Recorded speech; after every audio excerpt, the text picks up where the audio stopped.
Eu juro que hoje,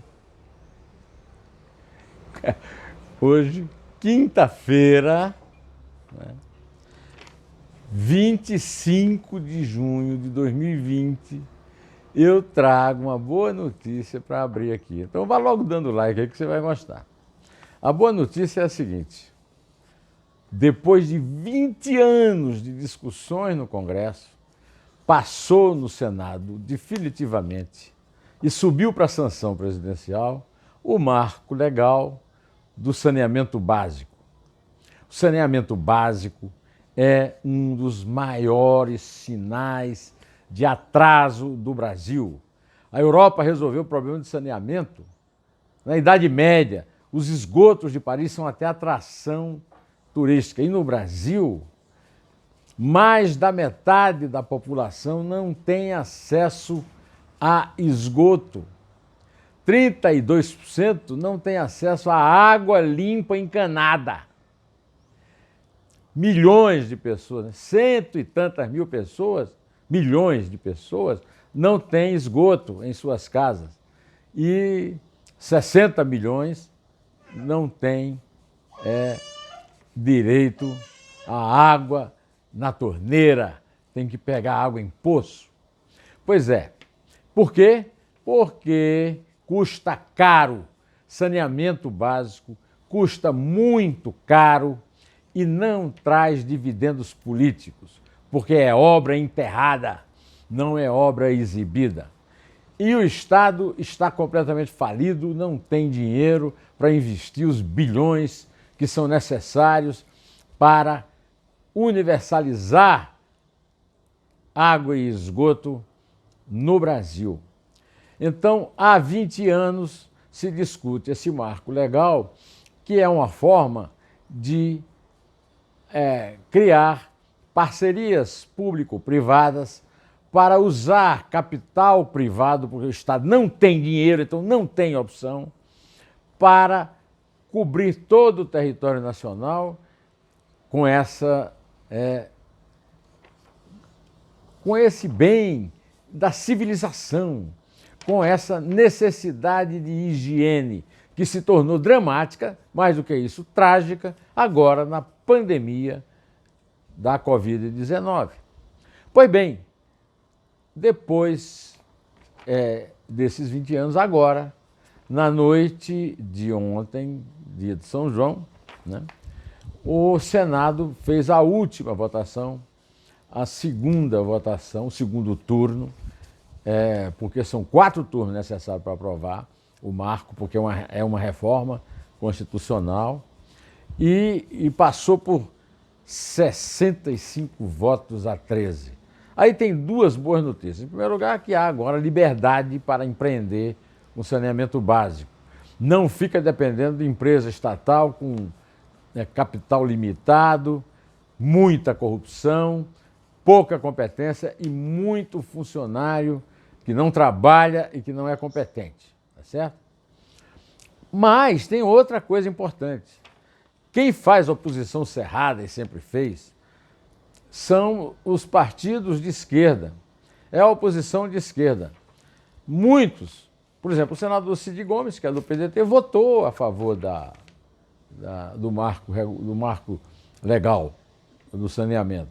Muitos parlamentares de esquerda aprovaram, mas a turma resistente mesmo significa um contingente dentro do Senado de 13 votos. E com 65 votos, passou.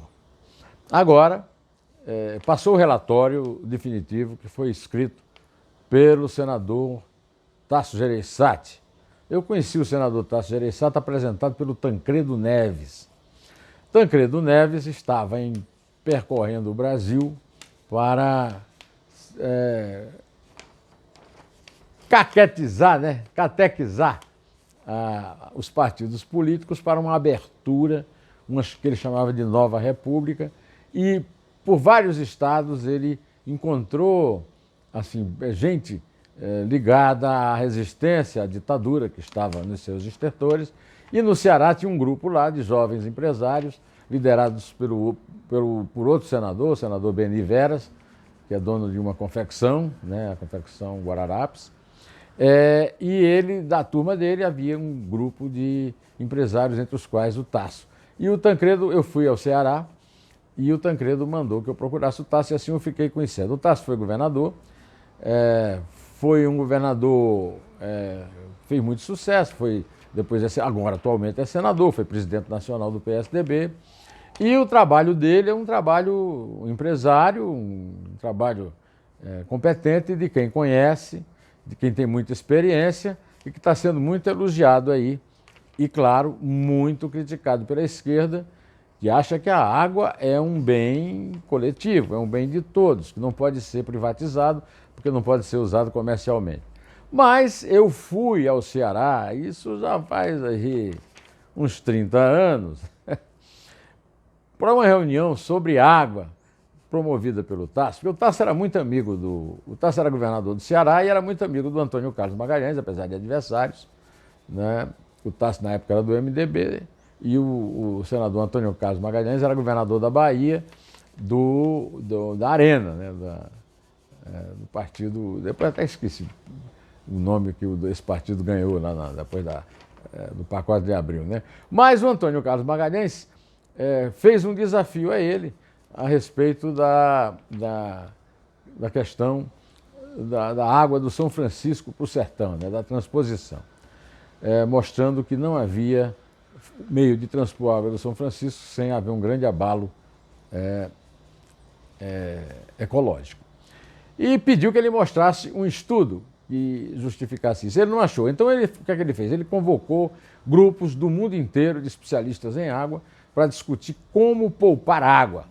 E a conclusão desse congresso científico foi que a forma de poupar água é torná-la cara, é saber que ela é escassa e que não pode ser jogada fora, que não pode ser jogada no mar, como é o caso da transposição, no fim, nem dada de graça, né?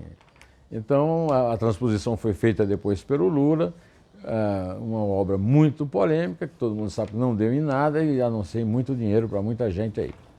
Pois bem, agora o Tasso fez esse marco, e eu considero, faz muito tempo que eu não converso com o Tasso, mas pelo que eu vi das entrevistas dele, pelo que eu li de todo sobre o assunto, pelo que eu acompanhei, eu considero que o marco legal do saneamento é mais importante do que a reforma da Previdência. Até porque a reforma da Previdência foi desidratada pelos militares, que tiveram privilégios, pelos servidores, que mantiveram privilégios, e terminou dando uma economia bem menor do que se esperava. Agora, o marco do saneamento, se ele for administrado de forma competente, se não houver roubo, o marco do saneamento pode ser o grande disparador de uma reação da economia brasileira pelos investimentos estrangeiros, porque não há mais lugar nenhum no mundo do tamanho do Brasil que tenha problemas para resolver com saneamento.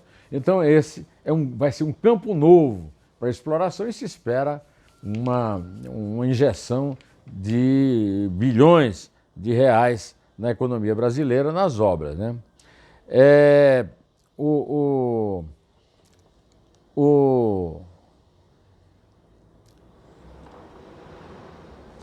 A aprovação do marco do saneamento poderia ser acompanhada, na minha opinião, mas isso é uma modestíssima opinião minha, por privatizações, não da água, mas dos bancos públicos e da Petrobras. Mas isso aí já é mais difícil. De qualquer maneira, temos a comemorar. O Bolsonaro fez parte mas o Bolsonaro, ele é aquele autor daquela frase da maior imbecilidade e da maior infelicidade. Ele disse que o brasileiro é imune à contaminação, à contágio, porque ele toma banho de esgoto. Então é o próprio anti-saneamento, perdeu de faturar politicamente por essa participação, né? Por falar em Bolsonaro, a relatora do Tribunal de Justiça do Rio de Janeiro, Suimei Meira Cavalieri, votou contra o pedido dos advogados do senador Flávio Bolsonaro para tirar o julgamento dele da primeira instância e lhe dá um foro privilegiado. E o que nós vemos aí é o senador, filho do Jair Bolsonaro, pedindo foro privilegiado. Por isso que o governo Bolsonaro nada fez para acabar com o foro privilegiado e por isso que o Centrão, que não tem interesse no foro privilegiado, se vendeu ao Bolsonaro e também está impedindo que o foro chamado de prerrogativa de função funcione. Foi 2-1 a votação, votaram a favor do Flávio, Mônica Toledo de Oliveira e Paulo Rangel do Nascimento. Por 2-1 o Flávio ganhou. Agora, como houve um voto, pode haver recurso, certamente vai haver recurso. Havendo recurso, é possível que essa decisão caia, porque o Supremo Tribunal Federal já resolveu que quando a função acaba, não há privilégio. E a função do senhor Flávio Bolsonaro, na condição do crime do qual ele é acusado, acabou. Ele não é mais deputado estadual, ele não é mais membro da Assembleia Legislativa. Então, vamos esperar o recurso. De qualquer maneira, a Justiça do Rio está mostrando a que veio.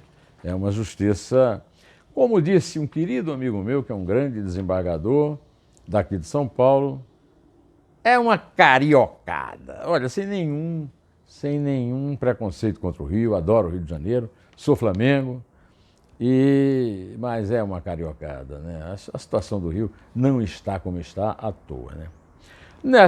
Por falar em Rio, a operação Fiat Lux, da Lava Jato, está nas ruas apurando fraudes da eletronuclear. Esse é um escândalo monumental, foi um escândalo no governo Lula, do PT, da quadrilha do PT, e atinge o ex-ministro de Minas e Energia e ex-presidente da Eletrobras, do governo Lula, indicado pelo José Sarney, pelo MDB do José Sarney, chama-se Silas Rondô.